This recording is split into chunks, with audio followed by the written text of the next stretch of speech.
نسوار تاریخ کی روشنی میں ناظرین کرام، اس معلوماتی ویڈیو میں ہم آپ کے ساتھ شیئر کریں گے نسوار کے حوالے سے تاریخی حوالہ جات، اور اس ویڈیو میں ہم ایک سوال کا جواب بھی دیں گے، اور وہ سوال اعتراض یہ ہے کہ کیا نسوار پختون قوم کی ثقافت ہے۔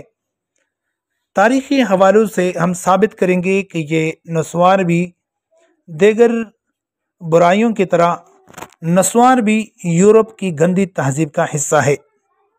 ناظرین کرام، برصغیر پاک و ہند میں عام طور پر یہی تصور کیا جاتا ہے کہ نسوار لگانا ایک پشتون رواج ہے، جبکہ حقیقت یہ ہے کہ نسوار کا استعمال قدیم امریکی باشندوں یعنی مایا قوم میں براعظم امریکہ دریافت ہونے سے قبل بھی رائج تھا۔ امریکہ کی طرح نسوار کی دریافت کرنے کی غلطی بھی کرسٹو کولمبس ہی کی ہے، جسے آج ہم بھگت رہے ہیں۔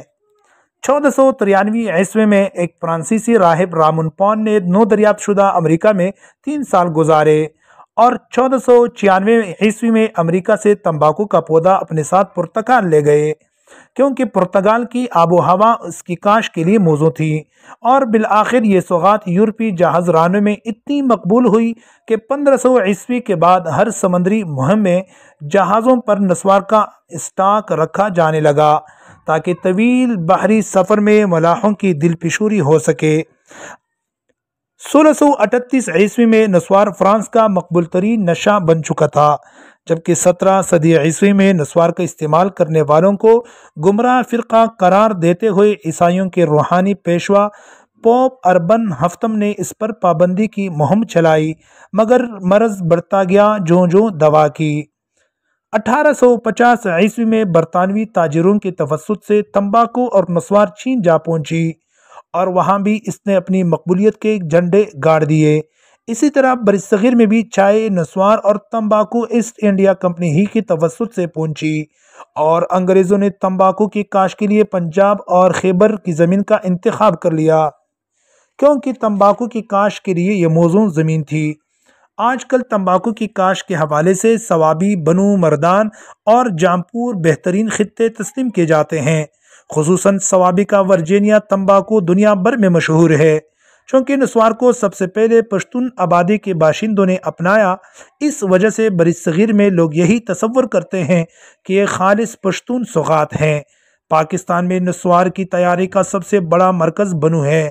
اس کے علاوہ خیبر پختونخوا کے دیگر شہروں پشاور، نوشہرہ، چارسدہ وغیرہ میں بھی نسوار بنانے کے بڑے بڑے کارخانے موجود ہیں، جہاں سے اندرون ملک سمیت ایران، افغانستان بھی نسوار سپلائی ہوتی ہے۔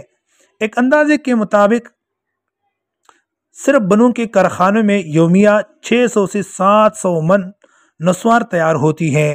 یہاں کے نسوار کی سب سے مقبول ترین برانڈ تور خامار ہے، جو ایران اور خلیجی ریاستوں سمیت یورپ و امریکہ تک جاتی ہے۔ پاکستان سے ہر سال 100 ٹن کے لگ بھگ نسوار غیر ممالک بھیجی جاتی ہے۔ ایک رپورٹ کے مطابق، جو غالباً 2010 کی رپورٹ ہے، جس کے مطابق صرف کراچی میں نسوار تیار کرنے کے کم و بیش 350 چھوٹے بڑے کارخانے قائم ہیں، جبکہ نسوار فروشوں کی تعداد 25,000 سے بھی زائد ہے، جن میں پان شاپ بھی شامل ہیں، کیونکہ پان شاپوں میں بھی نسوار مل جاتی ہے۔ مذکورہ 2010 کی رپورٹ کے مطابق کراچی کے شہری روزانہ 250 من نسوار استعمال کرتے ہیں۔ ایک من نسوار سے 640 پڑیاں بنتی ہے، یعنی کراچی شہر میں یومیہ 1,60,000 پڑیاں فروخت ہوتی ہیں۔ مفتی کریم اختر اورکزئی اپنی کتاب تمباکو نوشی کی حقیقت و مضرت کے صفحہ نمبر 21 پر اس سوال کا جواب دیتے ہیں کہ کیا نسوار پختون قوم کی ثقافت ہے؟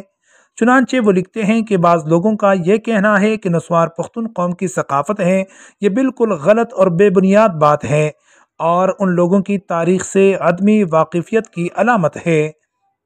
مذکورہ بالا حوالہ جات اس پر بین ثبوت ہے کہ کوکین، ہیروئن وغیرہ کی طرح نسوار بھی یورپ کی گندی تہذیب و ثقافت کا حصہ ہے۔ یہی وجہ ہے کہ اس کے استعمال کرنے والوں میں سے Napoleon Bonaparte, king George III کے علاوہ ملکہ شارلٹ، کئی یورپی ممالک کے بادشاہ شامل ہیں۔ یہ تحقیقی اور معلوماتی ویڈیو اگر آپ کو اچھی لگی ہو، مہربانی کر کے آگے بھی شیئر کریں، اور مزید اسی طرح کے معلوماتی ویڈیو کے لیے ہمارا چینل سبسکرائب کیجیے۔ جزاکم اللہ، والسلام۔